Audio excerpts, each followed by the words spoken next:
right, we've been talking about literal equations. And when we talk about literal equations, we have defined that as an equation with more than one variable. And through the last couple of videos, we've seen several different examples of equations with more than one variable. A lot of those are formulas that we've used in either other math classes or maybe some science classes. We're going to look at a specific example of a literal equation right now because going forward in our algebra class, it's one that we'll use often, and that is of slope-intercept form. And you might remember that as y equals mx plus b. Just as a quick review, the m in this particular literal equation stands for the slope of the line. The b stands for the y-intercept, the place where the line crosses over the y-axis. And then the x and the y represent each and all ordered pairs that happen to fall on the line. And if you're a little bit fuzzy about that, that's fine. We're going to spend a lot of time reviewing that. But one thing we need to be able to do before we get to actually talk about slope-intercept form is to be able to achieve our goal for today, which is to take in a literal equation and to solve the literal equation for y. And that's what we're going to focus on with these next example problems. If you haven't done so already, you can go and write down the problems that were on the first slide, or you can write them down as we go along.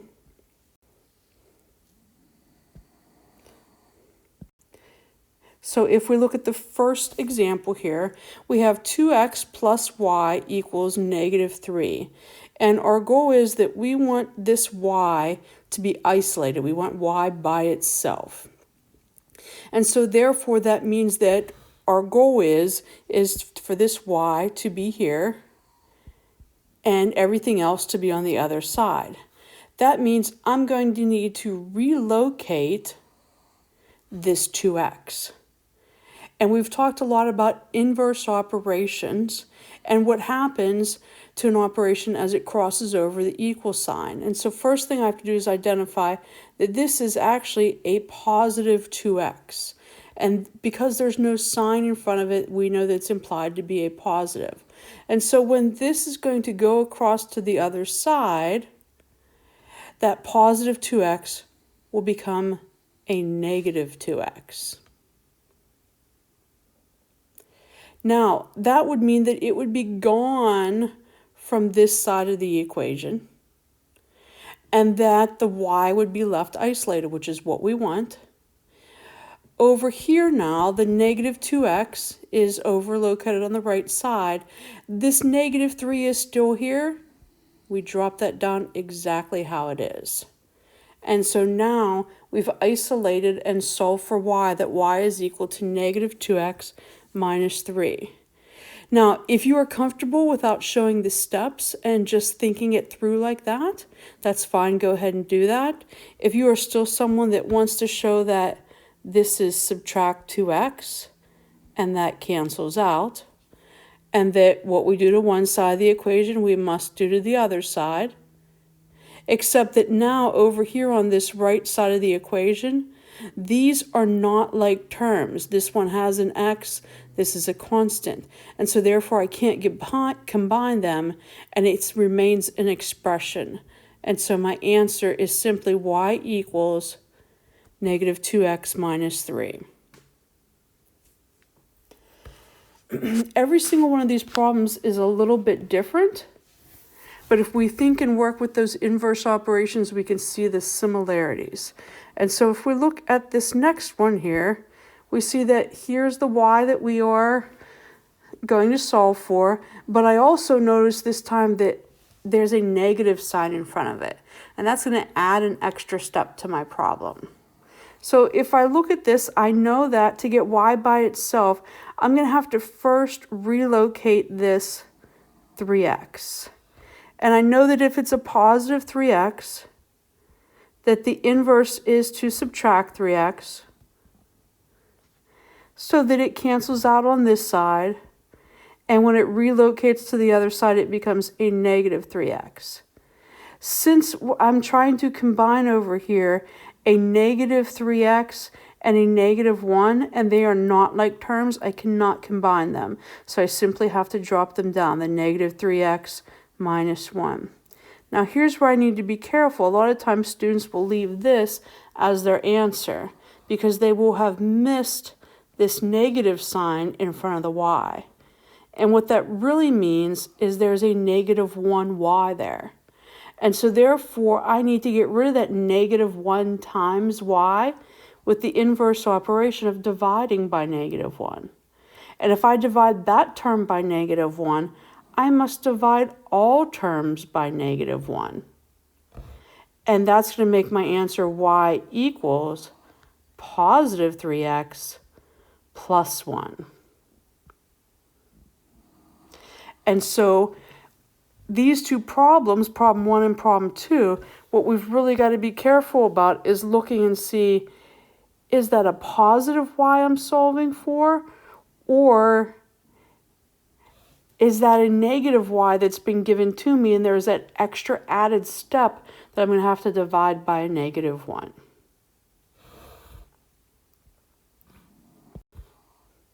All right, if we move on to problem 3. If we look at problem 3, first thing, identify where the y is. It's right there. And I'm going to take, and I see this positive x.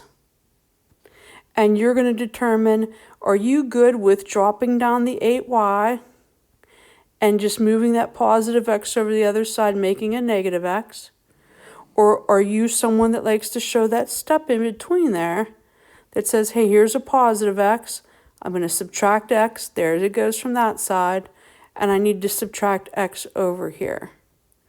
Now, when I go to subtract x over here, I have a 0 and a subtract and a negative x. So I'm not going to be able to combine those. They're not like terms. So I'm going to have to leave this negative x. And then what really is here is a plus 0. But I think that we can agree that plus 0 doesn't change the problem.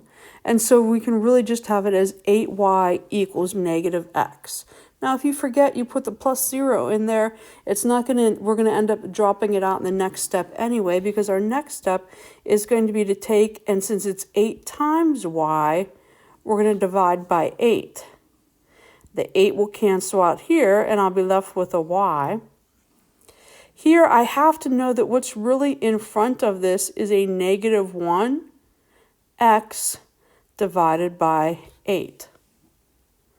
Another way of writing that could just be as a coefficient, negative 1/8 times x.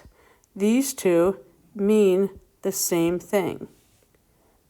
Now, if we would have kept that 0 in here and then went and divided by 8, 0 divided by any number is just going to be 0, and we would have dropped it out in the next step anyway.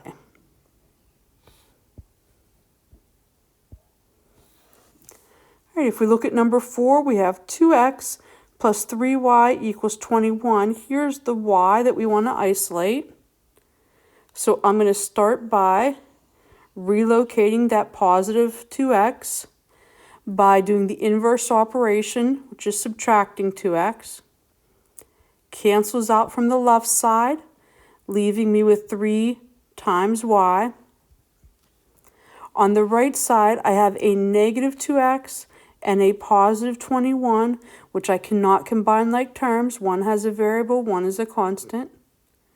But now I have 3 times y. And so since I have 3 times y, I'm going to use division, my inverse operation, to divide by 3, leaving me with y equals. And what's going to happen is I'm going to need to divide all the terms by 3. If it doesn't divide, it's going to give us a fraction or a remainder. We leave it as a fraction. We don't change this into a decimal or a mixed number. So negative 2/3 is going to stay negative 2/3 x. And 21 divided by 3 plus 7. And ultimately, what we are finding here when we solve for y, this is kind of how it's going to link into our next chapter, is that what we'll have here with that negative 2/3 will be the slope of the line, and that positive 7 will be the place on the y-axis, the y-intercept, where the line crosses over the y-axis. Like I said, we'll get to more of that later. Right now, our goal is just being able to solve for y accurately every single time so that when we go to the coordinate plane, we are ready to graph and to plot points. Let's look at one last example. And so this one we have 3x minus 2y equals 10. And so I'm going to identify that right here, there's the y I'm looking for. I also, when I look at it, I notice that, hey, that's a negative 2 in front of there. And so I'm going to have to end up at some point dividing by a negative 2. Good to notice that negative sign there so we don't miss it. But I'm going to start with this 3x. And what I really have here is a positive 3x. And so therefore, using my inverse operation, I'm going to subtract 3x. So it's gone from this side. And what I have left here then is a negative 2y. And then when I go to combine these over here, I cannot. I have a negative 3x. I have a variable term. And then I have a constant negative 10. So I have to leave that as the expression negative 3x minus 10. And now I see that I have a negative 2 times y. And so the inverse operation is to multiply, from multiplication, is to divide by negative 2. And I must divide all the parts of the equation by negative 2. And so what's going to happen is that's going to cancel out. I'll be left with 1y, which is what I want to do. I want to isolate those variables, but I've got to be very careful with my signs here. I have a negative over negative. That's going to simplify to a positive, but that fraction is going to stay as 3 halves, not a 1.5, not 1.5, keeping it as the improper fraction. And that variable goes right there. And then I need to be careful with the constant signs. I've got a negative 2 and a negative 10 that I'm dividing. A negative divided by a negative is going to give me a positive. Now you might see in some books, in some print, this written like this. And those would mean exactly the same thing. Okay, it's just that we kind of want to get used to writing it in this format so that we would be able to see that 3 halves would represent the slope of our line, and that 5 is going to be the place where the line crosses over the y-axis, which we call the y-intercept. So not only we're solving equations in this chapter, but we're getting ourselves ready for future chapters.